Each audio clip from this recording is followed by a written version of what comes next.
Please welcome Tony Rebel Sr., Foreman, International Longshoremen Association, Local 333, and the President of the United States, Joseph R. Biden, Jr.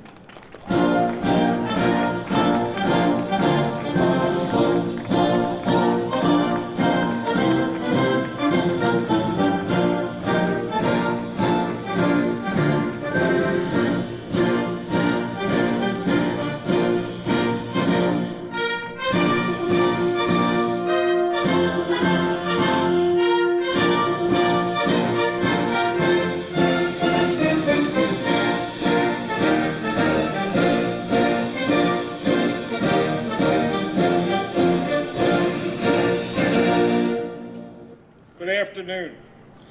My name is Tony Rebel Sr. I've been a longshoreman at the Port of Baltimore since 1976 with the International Longshoremen's Association. My father is a retired longshoreman. I currently have two sons that are involved and active in the membership. One is a crane operator, one is a lasher in a container gang over here at Seagirt Marine Terminal. The waterfront has benefited my family and many other hardworking families for centuries.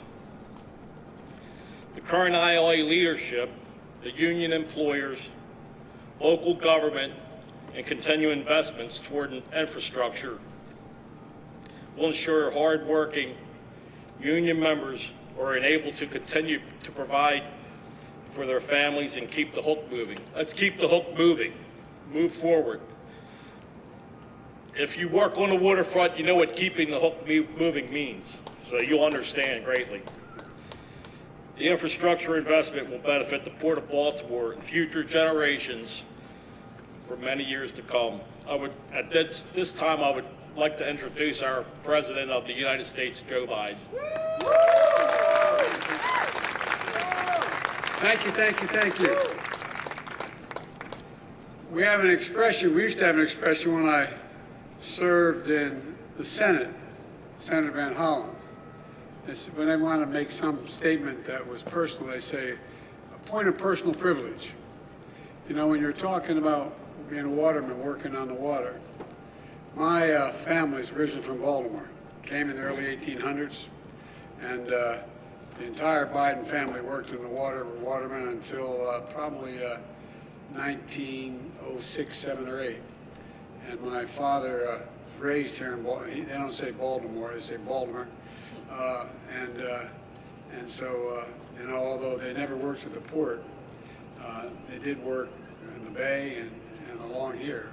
So, you know, this has been this is one of the oldest ports in the country, continuously running, and one of the best ports in the country. And so, Tony, thanks for that introduction. And Mayor Scott, thanks for the passport into the city. Appreciate it very much. And I want to thank Governor Hogan for being here and members of the delegation. I want to start off with one of my best buddies, and I think one of the most effective people in the United States Senate, Chris Van Hollen. You need something, go to him, man. He knows how to get it done. And also Dutch Ruppersberger and the guy who I knew him when he was a kid. He doesn't remember me. I'm getting so old.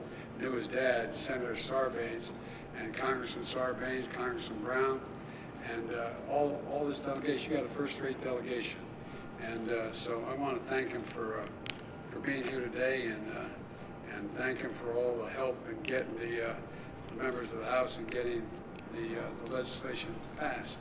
It's a big deal. It's going to make a big difference. The reason I started calling this Build Back Better is we're the only country in the world. We underestimate ourselves. We're sort of down on ourselves the last 10 years or so. We're the only country in the world, as a matter of history, that every crisis we've faced, we've come out better on the other side. We not only beat it, not a joke, think about it. We've come out better than we were before we went into the crisis. And the economic and political, as well as health crisis we found with COVID, I was determined when we got elected, we got to build it back better than it was. Because the world's changing so rapidly, man. We got to keep up. We're in competition to determine whether or not we can still remain the most powerful economic force in the world. And today I'm here to talk about one of the most pressing economic concerns of the American people, and it's real. and that is getting prices down, number one. Number two, making sure our stores are fully stocked. And number three, getting a lot of people back to work while tracking and tackling these two above challenges I mentioned. Today's economic report is showing unemployment continued to fall, but consumer prices remain too high. Tell us, the American people, in the midst of this economic crisis, the recovery is showing strong results, but not to them. They're still looking out there. Everything from a gallon of gas to a loaf of bread costs more, and it's worrisome, even though wages are going up. We still face challenges. We have to tackle them. We have to tackle them head on. And on the good side, we're seeing the highest growth rate in decades, the fastest decrease in unemployment at this point ever since 1950. Jobs are up, wages are up, values are up, and savings are up. But we got problems too. Many people remain unsettled about the economy, and we all know why. They see higher prices. They go to the store online, and they go to the store or go online, and they can't find what they always want and when they want it. And we're tracking these issues and trying to figure out how to tackle them head on. My administration, with the help of the folks on my left over here, has a plan to finish the job of getting us back to normal from the pandemic and having a stronger economy than we ever had before. Let me explain the part that the ports plays, why they're so critically important. It starts with a piece of good news. Infrastructure Week has finally arrived. How many times you hear over the last 5 years, Infrastructure Week is coming? Yeah, Anyway, last week we took a monumental step forward as a nation. And we did something long overdue, long talked about in Washington, but almost never actually done. The House of Representatives passed my Bipartisan Infrastructure Bill. Along with other plans that I'm advancing, this bill is going to reduce the cost of goods to consumers, businesses, and get people back to work, helping us build an economy from the bottom up and the middle out, where everybody's better off. You know, I'm tired of this trickle-down economy stuff. I come from Delaware, just across the line up here, and you know, we have more corporations in Delaware than every other nation in the state combined. And so I understand big business. The fact of the matter is, it's time they start paying their fair share. The fact is, you had 55 corporations last year that in fact made $40 billion, didn't pay a single penny in taxes. Nobody's gonna pay more. If you make less than 400 grand, you're not gonna pay anything more in taxes at all, period. Guaranteed, including gasoline tax, not gonna additional from a federal government standpoint.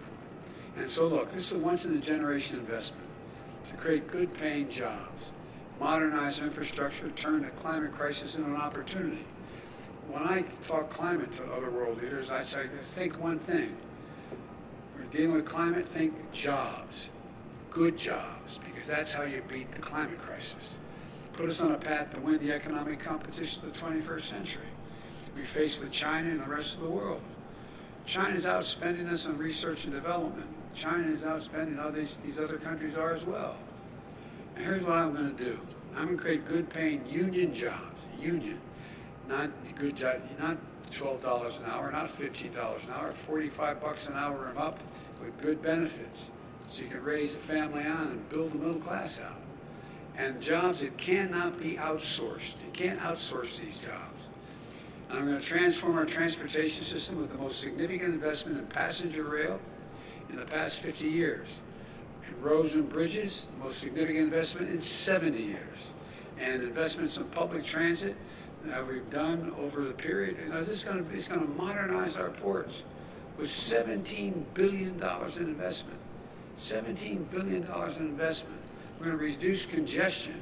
We're going to address repair and maintenance backlogs, deploy state-of-the-art technologies, and make our ports cleaner and more efficient. And we're going to do the same with our airports and freight rail. We're going to create jobs replacing lead water pipes that are here in Maryland as well as every other state in the union that are poisoning our kids and others. We're going to make high-speed internet affordable and available to everywhere in America. Those of you who have kids in school, when we've been going this hybrid thing, some in class, some out of class, how many times, if you don't live in an area where you have high-speed internet you can afford, how many times you've driven your kids to the parking lot of McDonald's and sat there going off the McDonald's internet so you could hear? No, I'm not joking. Think of this, United States of America, for God's sake. So folks, we're going to build the first ever national network of electric vehicle charging stations all across the country. IBW is going to put in 500,000 charging stations across the country. And guess what? That's in the Recovery Act. Excuse me, that's in the Build Back Better bill, which is not going to raise taxes 1 single cent. It's totally paid for by making taxes work for people who make over 400 grand and just do their fair share. I'm a capitalist, man. You should be able to be a millionaire or billionaire if you can, but pay your fair share. Pay something along the line. I'm going to get America off the sidelines on manufacturing. Manufacturing of solar panels, wind turbines, batteries to store energy and power the electric vehicles, from school buses to automobiles. We're also going to make historic investments in environmental cleanup and remediation, rebuilding resilience against superstorms and droughts and wildfires and hurricanes. I traveled all over the country this year. You know, there's literally $99 billion in losses because of storms this year. $99 billion. You ever think you'd hear somebody stand up and say the Colorado River is being drained? You ever think you'd see, you go out, more wildfires in the West than the entire, and lost, land lost, homes lost, to burn to the ground. I've flown over in Marine One, than the entire state of New Jersey, from the Cape all the way to New York. That's how much we've lost in America. So far. According to economic experts, this bill is going to ease inflationary pressures, lowering the cost of working families. 17 Nobel laureates in economics wrote a letter to me about 10 days ago saying this is going to bring inflation down, not up. But best of all, the vast majority of these jobs we're going to create don't require a college degree. Don't require it. This is the ultimate blue-collar blueprint to rebuild America. I'm not waiting to sign a bill to start improving the flow of goods from ships to shelves. Yesterday, I announced a port plan of action. It lays out concrete steps for my administration to take over the next 3 months to invest in our ports and to relieve bottlenecks. This builds on the progress we've already made. Last month, I reached a deal with 2 of the largest ports in America, the Port of Los Angeles and Long Beach. And I met with you guys, with the longshoremen there, and we worked out a deal between the port owners and the longshoremen to move toward operating those 2 ports. Okay, 40% of everything in the Pacific comes through those 2 ports. And they're lined up, ships are lined up, 70-some lined up out as far as you can see. So they all agreed. They're going to go 24 hours a day, 7 days a week. It's already paying off. Last week, the number of container ships in the docks for more than 9 days fell by over 20%. And now we're announcing steps to improve ports in the East Coast, to provide support for the Port of Savannah, the 4th largest container port in the country, to help reduce congestion. With our help, they now have the funds they need to set up 5 new inland port sites in Georgia and North Carolina so goods can get closer to their final destination more quickly. And other ports across the country will have the resources they need to make these kinds of immediate investments as well. The challenge we need to meet here, and my plan is going to help address, has to do with the supply chain. You hear a lot about the supply chains in the news, but frankly, not a lot of people have a clear understanding, whether they have a PhD or they didn't go to school, about how a supply chain works. It says easy to talk about it, but what's the impact on the economy, let alone how to fix it? It's perfectly understandable because supply chains are incredibly complex. As long as goods and materials are getting where they need to go on time, there's usually no need to worry about the supply chains. But when global disruptions hit, like a pandemic, they can hit supply chains particularly hard.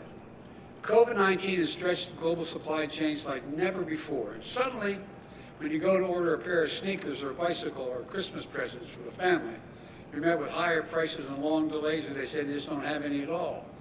The reason for that last year has a lot to do with most companies make their product, how they make their products today. In simple terms, supply chain is just the journey that a product takes to get to your doorstep. Raw materials, plus labor, assembly, shipping, everything it takes to create the finished product. These supply chains are complex. Even products as simple as a pencil can have to use the wood from Brazil, graphite from India, before it comes together at a factory in the United States to get a pencil. Sounds silly, but that's literally how it happens. So if all of a sudden you got COVID crisis in Brazil, you can't get the product maybe because the plant shuts down. That's what's happening. Products like smartphones often bring together parts from France, Italy, chips from the Netherlands, touch screens from New York State, camera components from Japan, supply chain that crosses dozens of countries. That's just the nature of the modern economy, the world economy. The global supply chains have helped dramatically bring down the price we pay for things we buy. But they also made us much more reliant on what happens in other parts of the world. So if a factory in Malaysia shuts down due to a COVID outbreak, which they have, it causes a ripple effect that can slow down auto manufacturing in Detroit. Why? They can't get the computer chips they need. It's a climate disaster to close the port in China. It can delay shipment of furniture or clothing, reduce worldwide supply, and driving up prices here in America. And the irony is people have more money now because of the first major piece of legislation I passed.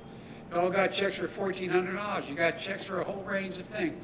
If you're a mom and you have kids under the age of 7, you're getting $300 a month.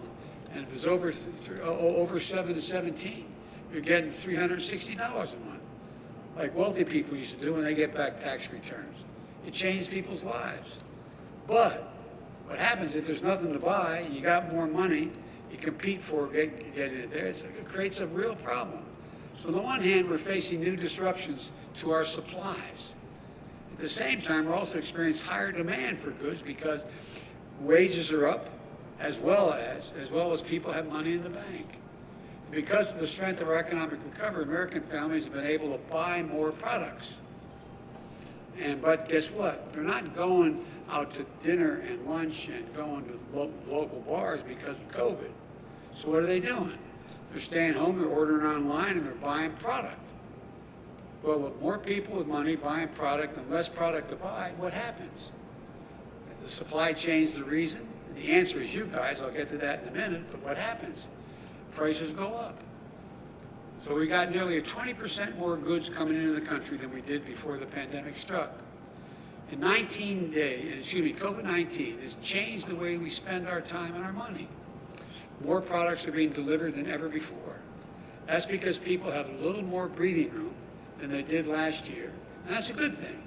But it also means we got higher demand for goods at the same time we're facing disruptions in the supplies to make those goods. This is a recipe for delays and for higher prices, and people are feeling it. They're feeling it. So everything keep paying this much for a gallon of gas? In some parts of California, they're paying $4.50 a gallon. That's why it's so important that we do everything in our power to stabilize the supply chain. And here's the good news. Yesterday, I spoke with the CEOs, personally spoke with the CEOs of the major retailers, Walmart, Target, and the leading freight movers, FedEx and UPS. They assured me that the shelves will be stocked in stores this holiday because they signed on a 24/7 as well. They signed on 24/7. And they provide more avenues. They're getting more of their containers off the ports quicker than ever before. There's a lot of stuff on the ports that was sitting around, staying there. Why? Because it no longer is the product they need at this moment.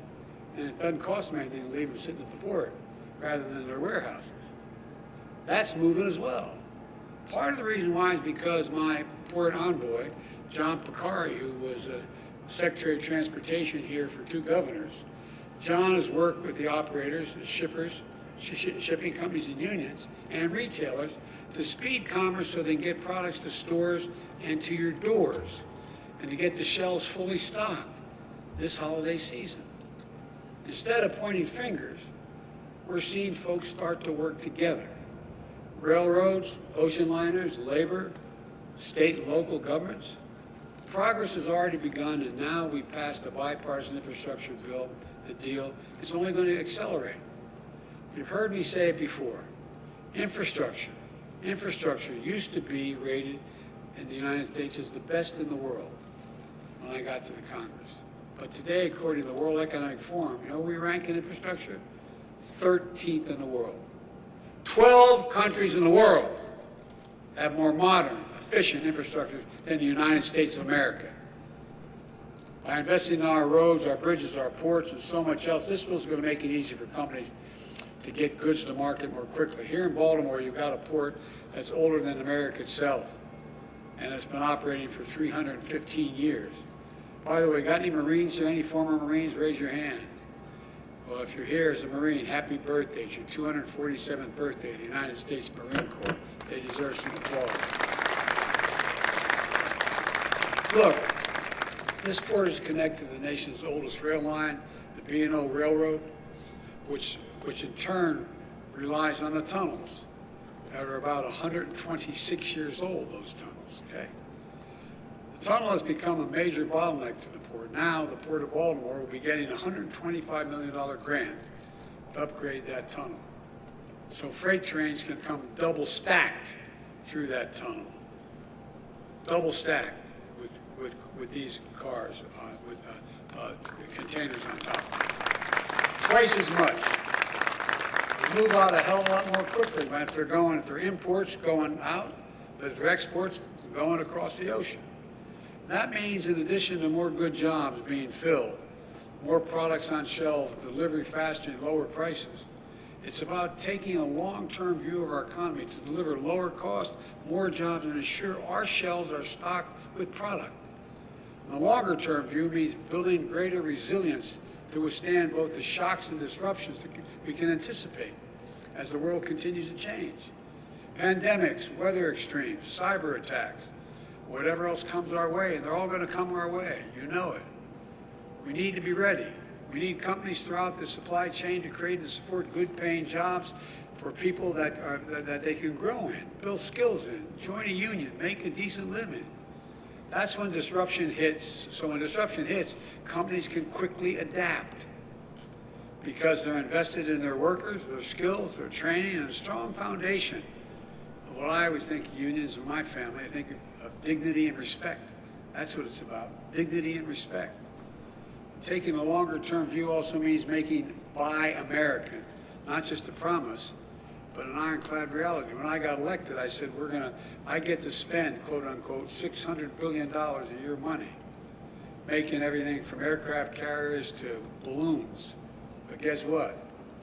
So much of it has been going out and getting foreign contractors to do it. Well, this administration has been doing, we set a new rules to strengthen our domestic supply chains with new Made in America office within the White House. Never again should our country be left unable to produce critical goods because we don't have access to the materials we need. Never again should we have to rely on one company or one country, particularly when a country doesn't share our values. I've said it before, we're in a competition for the 21st century. Who's going to own it? America still has the most productive workers in the world and the most innovative minds in the world. That's not hyperbole, that's a fact. But other countries are closing in. We risk losing our edge if we don't step up now. This bipartisan infrastructure bill is a major step forward. It represents the biggest investment in ports in American history. And for American families, it means products moving faster and less expensively from factory floor through the supply chain to your home. The bottom line is this. With the bill we passed last week and the steps we're taking to reduce bottlenecks at home and abroad, we're set to make significant progress. We're already in the midst of historic economic recovery. And thanks to those steps we're taking, very soon we're going to see the supply chain start catching up with demand. So, not only will we see more record-breaking job growth, we'll see lower prices, faster deliveries as well. This work is going to be critical as we implement the infrastructure bill and as we continue to build the economy from the bottom up and the middle out by passing the Build Back Better plan.